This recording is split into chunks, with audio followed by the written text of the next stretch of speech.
Ryan, sir, is this your Super Bowl? Did we make it? I'm excited. Yeah? Yeah. There's a lot of enthusiasm in the market. We're going to break all that down. I think there's still some pockets of opportunity as well. It's tough to chase this kind of move. Doesn't mean that this is the top necessarily, but I think you kind of want to look elsewhere. Where is there? Your hands get sweaty. You know, Little you get bit, the arms sweaty, knees weak, arms are heavy, that kind of thing. Quite literally. But yeah, we're seeing just an endless continuation of the post-election ripper. Yes. And it's crazy because at some point you're like, is this where I kind of like exit this trade? Like, do I take the profits here? And it's just, I don't think we've seen a red day since the election results in the market and Bitcoin. in really anything. Yeah. It's been crazy. Been up only. Absolutely crazy. This is the hard part because when it's going down and you're trying to buy the dip, obviously 0 is the lower bound. Yeah. Where do I sell? Where do I take some profits? There's always that element of FOMO. You don't want to miss out. But I would argue again, if you pick this up at 50, talking about this being Bitcoin, nothing wrong with taking some money off the table. That said, it is obviously unknown as to kind of where this stalls out. Hasn't stalled out yet. Maybe it is the 85 area. A lot of people think this could go to 100. Yeah. Regardless, it is kind of challenging, but there's nothing wrong with taking some money off the table at the right times. It seems like there's a little bit of a rotation out of the Mag 7s X Tesla and into the higher beta space of Bitcoin, crypto, Tesla, of course. That's what it seems like to me underneath the surface. Gold and silver both getting killed today. Maybe there's a little bit of a rotation out of your gold and silver safe havens into the Bitcoin, which is up $790 on the futures, spot up 3,700 with an absolute magical candle over the weekend. 7,900, not 790. Multiply that by 10. Oh, did I say 790? I think you did. Yeah. We got to make sure that people know. Yeah, it's up big. It's up a lot. So let me ask you guys, how do you think about this move where we've been trading inside of this range for about 6 months? I know you guys have taken multiple trades in that range. To my knowledge, they all worked out pretty well because that range was 50 to 70. You could buy 50 every time, could sell 70. I suppose if you sold it all this last time, you've missed the next 15,000 or so in terms of the breakout. But how do you guys think about a move like this where whether it's in Bitcoin straight up or Tesla straight up, how are you trading it? I think you have to remember, so when you think about like, okay, Bitcoin's 40% a year, like annualized, it comes with volatility. So both ways. But it's like, I guess the best example I can give you is like after the election, everything was ripping high. We were up 200 points in 2 days. I was like, should I move my retirement from this growth fund into like an interest rate fund? And I was like, what is stopping the market from continuing higher? And my answer was, I don't think there really is anything right now. So it's like, just let it go. See where the top is. If you've signed up from 50 or from below 50, and now you're finally getting this move, I feel like you'd have more pain from FOMO if you exit than losses if you don't. I was trying to articulate it on the morning session with my dad this morning of just, trade. The thing that sticks out when you look at like a Coinbase or a micro strategy is the massive call skew, the massive pop in volatility. I mean, Coinbase itself, the 5-day IV change, 6.4% micro strategy, 5-day IV change of 7%, which is a lot. I mean, you've had these massive moves in these products as well as a massive spike in volatility. And the conventional thought or the tastytrade thought would be to like sell some premium, right? Sell a wide strangle or wide iron condor. And I think with volatility, there gets to a point where you have volatility that is too high to sell premium. And it's too much risk involved in selling the premium. And so I've been trying to kind of articulate the idea of, if you want to short this or get long this in any way, it's not selling puts or selling calls or doing strangles or straddles or whatever. You have to have some sort of long premium component. You have to have some gamma exposure. You have to have a time component. Like if you want to get directional, diagonal spreads, even calendar spreads come into play, because you should expect I don't think we're going to sit here at 85K is what I'm going to I don't think I agree. The trade is not to be short volatility and say we're not going to move from here. Well, volatility is pretty low in Bitcoin right now. In Bitcoin itself, in some of these, like you Oh, look or at some like of the- yeah. a MicroStrategy Tesla. or a Coinbase, or Tesla, even I know that's not like a Bitcoin play, but it's kind of in play right now as Yep. one of those movers.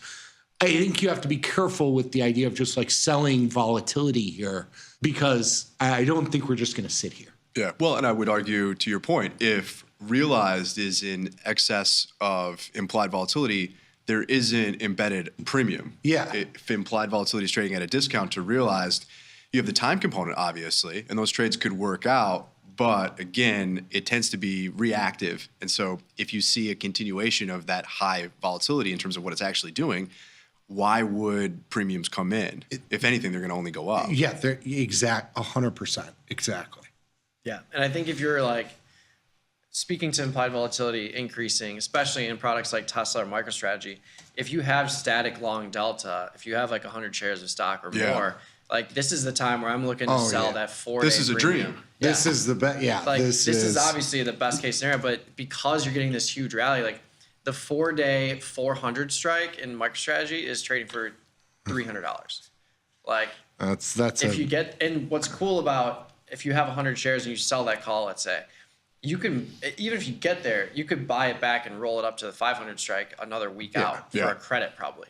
So it's like you can intelligently reduce your cost basis a little bit, but take advantage of this IV spike if you have static long delta. Yeah, and that's because like that Tesla or MicroStrategy. that delta is not affected by the increase in volatility that to what Ryan was talking about, of like when you're seeing this realized volatility, the expansion of implied volatility is like almost on a lag to what's actually, to the move. Yeah. So if you have shares, you get exposure to that move that offsets some of the volatility that you might be selling in a short dated call. Yeah. Where it doesn't, if you sell a 400 strike call or the 350 or the 375 and you're collecting dollars for the next 4 days and the stock goes up $50, that's beautiful, right? Yeah. You want that to happen because you have that full delta exposure. Yeah. And the implied volatility is assuming that we're going to continue to see moves like this, which you could.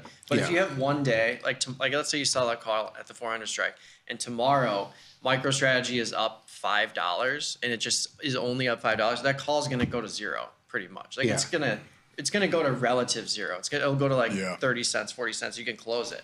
So if you wanted to play that game, you certainly could. And obviously the optimal time to do it is into moves like this, which are crazy to the upside. And not only are you seeing massive percentage changes in the notional value of the stock, you're seeing 5, 10, 15% increases in the implied volatility, which just explode those call options. Yes. Which is another reason why, like we've talked about trading these products like MicroStrategy and AMC, GME, like what's the strategy? And for us, it's like you buy out of the money calls because you know that this is going to happen. If you get the move and you are pairing it with an implied volatility expansion, why would there be any other strategy that you would do if you're trying to take a shot on this crazy move? Crazy. It's nuts. It's fun again. What a move. It's fun. And it really is. It really is. This is a fun market. A little wild, but fun. Just a little wild. It really feels like the rest of the market is just kind of sitting back and watching Bitcoin.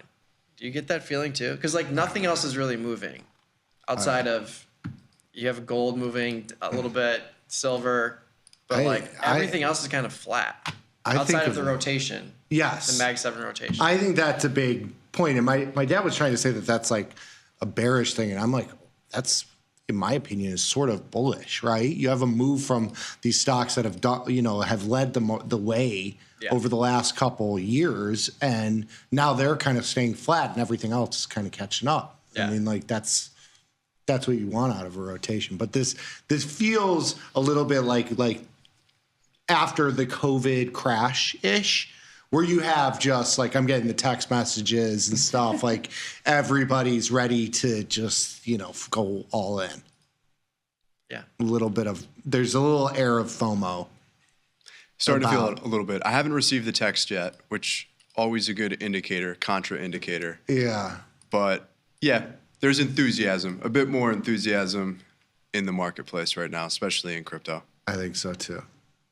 I do think, though, you can't forget where you came from. And that might make it easier at certain points to hold some of these positions because it was so bad for so long. And during that period of time, we've done a lot of research. We've looked at least what's happened historically, try to extrapolate what could happen in the future.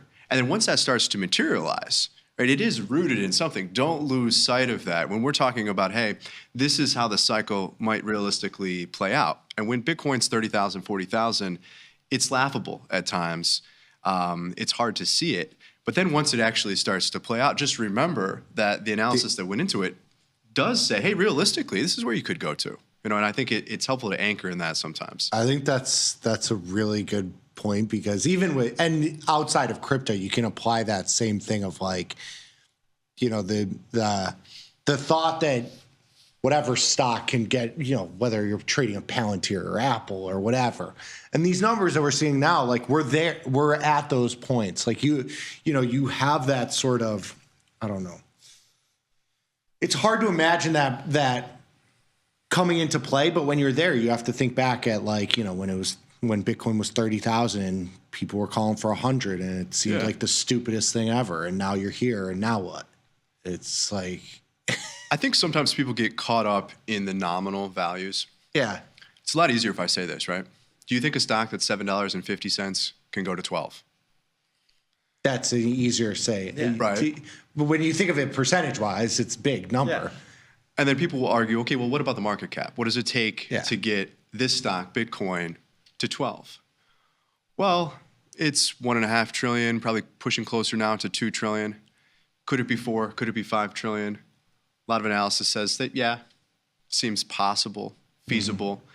And then it gets there. Well, that would be the price that you're at, if not higher. And so again, I think a lot of what we discussed at the time, it seems kind of unrealistic. It's laughable. But when it starts to play out, just remember that was the analysis. I mean, that's kind of what we've been looking at. Yeah. Yeah. And I think especially with Bitcoin, when we get these moves to the upside, it's like in other products, you look at a chart and it's just like this grind higher. But with Bitcoin, it's like nothing, chop, chop, chop, and then just gap. And I think that's what people have a hard time envisioning.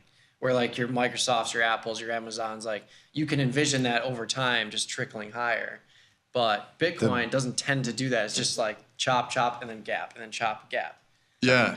This isn't doing anything out of the ordinary. Yeah. I guess I'll put it that way, right? We, I believe on this show, ran through the numbers where going back to, I want to say it was 2016 or so, might have been 2018, regardless, looking at how many occurrences were there where Bitcoin moved more than 20% in a week. And this was following a big down move at the time.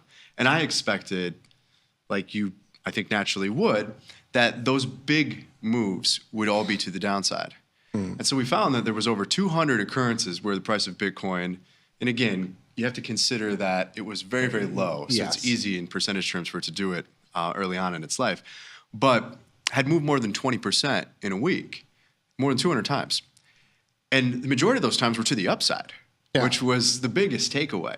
And so what we're seeing here today is exciting. I think if you've been long from lower prices, there's obviously some opportunities, and you regret those if it does have a significant pullback here, which it could. But this is not out of the ordinary by any means in terms of how this is trading. I have a philosophical question for you before I love it. Before we get into, I guess not that philosophical, but we're going to use a big word.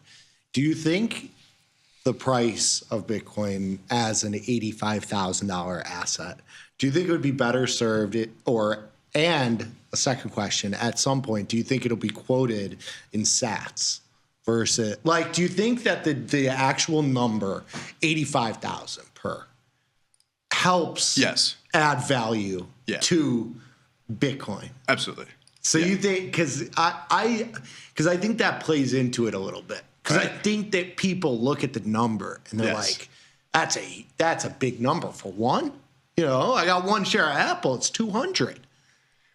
I think so. I mean, you look at what are we at today? I guess if I'm looking at the Tasty Trade platform, 85. 8,000. Yeah. Right. Oh yeah, 84,600 at spot. Yeah. So $8,000 move. $8,000. That's a lot. Stocks don't move like that. well, stocks Yeah. aren't priced like that, but Yeah. they do move 10% at a time. Sometimes they move a lot more than 10% at a time. So I think it absolutely helps it. If you're looking at what stokes the FOMO, I think what so. makes this interesting, yeah, people want to quote $100,000 Bitcoin, and that's it. It's a big number. Yeah. So I think for sure plays into this. Yeah.